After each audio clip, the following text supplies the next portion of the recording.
আসসালামু আলাইকুম। আশা করি সকলে ভালো আছেন। আজকে সকালে প্রচুর পরিমাণে কুয়াশা ছিল আর অনেক ঠান্ডা পড়ছিল, কিন্তু এখন রোদ উঠে যাক সেই ঠান্ডাটা একটু পোষায় দিছে আর কি। খুবই ভালো লাগতেছে।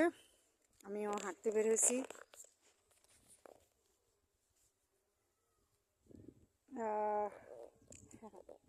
এই যে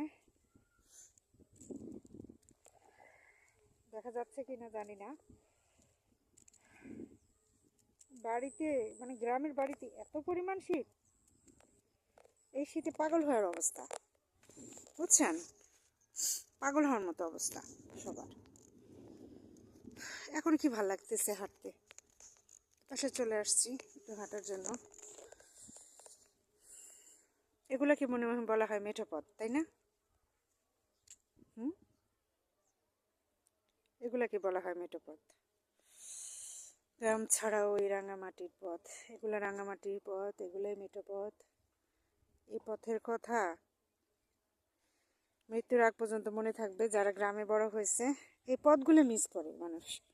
গাছপালা, গ্রামের এই যে ক্ষেত খামার, মানুষজন মানুষজন যেমনই হোক, কিন্তু ক্ষেত খামার মানে গাছপালা, পরিবেশ, গ্রাম, এটা আসলে ভোলার মতো না, এটাকে মনে থাকে। তো এই দেখেন একটা পাখি, দেখছেন? তার মনে সে বসে আছে। এই পাখিটা প্রতিদিন এসে এই ডালে বসে, প্রতিদিন। আজকে রোদে বসছে, অনেক সময় এসে বসে চুপ করে থাকে, ঘাপটি মেরে থাকে। আজকে রোদে তার শরীরটাই করতেছে। তো ভালো থাকবেন সবাই। আল্লাহ হাফিজ। আসসালামু আলাইকুম। কেমন আছেন? এই দেখেন সকালে সকালে চলে আসছি।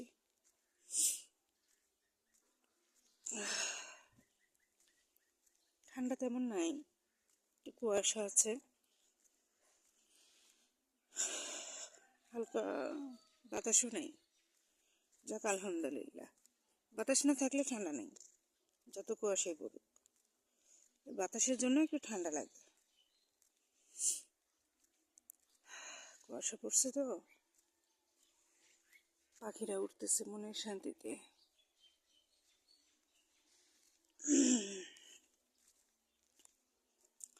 ওহ, ঘাসগুলা কি সুন্দর ভিজে আছে,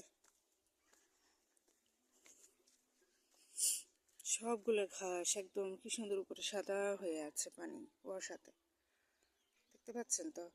হ্যাঁ, এই যে শুধু ঘাস না, সব জায়গায় কুয়াশা দিয়ে সাদা হয়ে আছে। এটা হচ্ছে আজকে সকাল, সবুজ প্রকৃতি দেখতে নিয়ে আসলাম। আমি দেখছি, আপনারাও দেখেন।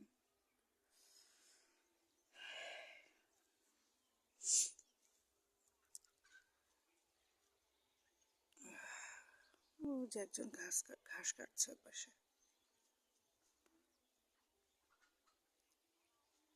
তো সবাই ভালো থাকবেন।